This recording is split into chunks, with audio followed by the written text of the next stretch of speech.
Same रहेगा कि अगर ऐसा है जैसे मान के चलो ये सप्लाई है, ठीक है, और सप्लाई के बाद यहाँ पर मार्केट में डिमांड आती है, और डिमांड मान लो मैं आपसे कहता हूँ सप्लाई जितनी आती है, तो क्या होगा फिर अगली बार भी सप्लाई अगर आ रही है तो उतनी तो आएगी जितना फिर यहाँ पर मार्केट में डिमांड आ जाएगी। ये अपने आप को बस इसी के अंडर जो है मूव कराती रहेगी मार्केट ऐसे करके, क्योंकि तब है जब मार्केट में सप्लाई डिमांड दोनों सेम आ रही। अगर मार्केट में एक भी हिस्सा ज्यादा आ गया, जैसे मान के चलो अभी जो केस आपको देखने को मिल रहा है, वहां डिमांड तो है, वहां सप्लाई तो है, लेकिन डिमांड क्या है, वहां डिमांड थोड़ी सी कम आ रही है, तो इसलिए मार्केट थोड़ी सी नीचे झुक रही है। अब सप्लाई उतनी ही आ रही है बार बार, लेकिन डिमांड कम आ रही है। अगर आप देखोगे डिमांड कम आ रही है, हमें कम देखने को मिल रही है, देखो डिमांड कम आ रही है, इतनी ही आ रही है, फिर सप्लाई आती है दोबारा से।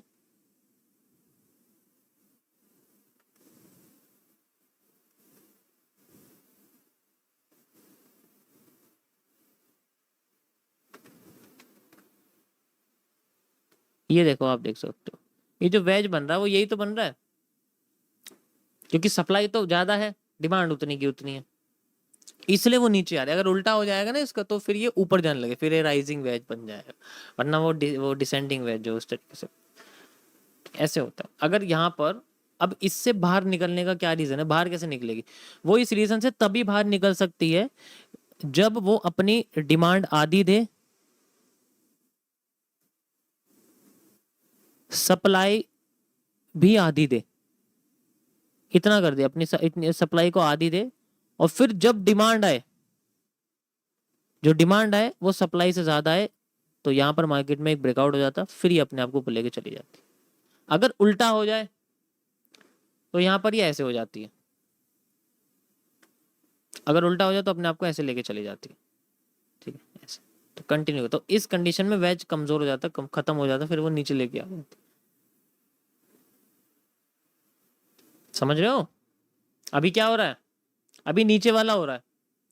वो आधा डिमांड आधी सप्लाई यूज करके फिर नीचे लेके आ रहे, उसी एग्जैक्ट पोजीशन से नीचे आ रही है। देखो मैंने आपको मार्क करके दिखाते हैं, दिखा ना ये हिस्सा, यहीं से नीचे आ रही है ना, तो ये हिस्सा वही यूज कर रही है। यस, अब यहाँ पर बेसिकली जो हिस्से होते हैं, जैसे जितना नीचे आती है, जैसे कि मान के चलो यहाँ से लेके यहाँ तक जितना ही नीचे हिस्सा आता है ना, उतना हिस्सा अगली बार इसका नीचे बनता है ऐसे करके, और फिर ये हिस्सा ऊपर बनता है, इतना गैप बनता है, ऐसे ऐसे गैप बनता रहता है इसके बीच में ऐसे करके।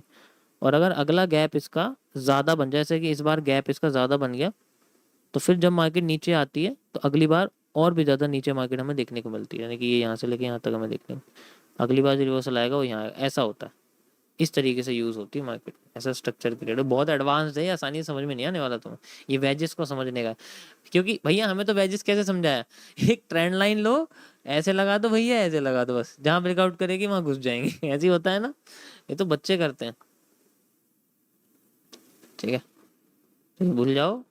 ये सब जो है, फिर तो फंसना ही फंसना है, और कुछ नहीं है, फंसना ही फंसना बस।